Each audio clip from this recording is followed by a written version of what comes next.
देखिए मैं ना, आप मुझे ये मत कहिए कि मैं रिपीट कर रहा हूँ, लेकिन बड़ा दुख होता है क्योंकि हम उस वातावरण में जिए हैं।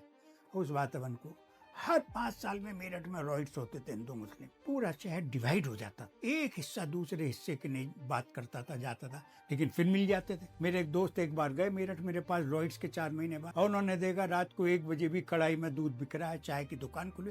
बोले ये वही शहर है जहाँ रॉइट्स हुए थे। मैंने कहा एडजस्टमेंट की भी भावना इतनी है इस देश के हिंदू और मुसलमानों को गांठ बांध कर रख लेनी चाहिए कि ना तो 30 करोड़ मुसलमानों को हिंद महासागर में फेंक देते और ना ही 80 करोड़ हिंदुओं को कोई नुकसान होगा। जब 5000 साल से नहीं हुआ तो अब कहां से होगा। लेकिन रही बात हमारे बच्चों को, बच्चों के बच्चों को, उनको ताउम्र हिंदू मुसलमान जैन सिख ईसाइयों के साथ ही रहना होगा और प्रेम से मिलजुल कर रहना होगा। अगर सोचते हैं कोई दंगा कोई फसाद अब दिल्ली में हुआ, वो होली के ऊपर एक इंसिडेंट हुआ, इत्तेफाक से दोनों पार्टियों में एक मुसलमान थी एक हिंदू में भी वो खटीक था, शेड्यूल कास्ट था। अब हर चीज का हम ये सोचते हैं किस बैनर से हम क्या फायदा उठाएं। हमने उसके मकान पे बड़ी खुशी हुई हमें कि बुलडोजर बाबा की तरह वहां भी चल गया। भाई लॉ को भी तो अपना काम करने दो ना। बुलडोजर लॉ बार बार मना कर रहा कि बुलडोजर का लॉ मत चलाइए। अब कपिल मिश्रा या वारिस पठान अनुराग ठाकुर के बहकावे में आके हम धर्म या मजहब की सलामती का ठेका लिए वो जहर बो रहे हैं। उसकी फसल हमारे बच्चे ही खाने वाले हैं, क्योंकि नेताओं के बच्चे तो आराम से अमेरिका लंदन। मुझे बतलाओ भाजपा में गोयल साहब से लेकर जो मंत्री हैं किसके बच्चे नहीं है?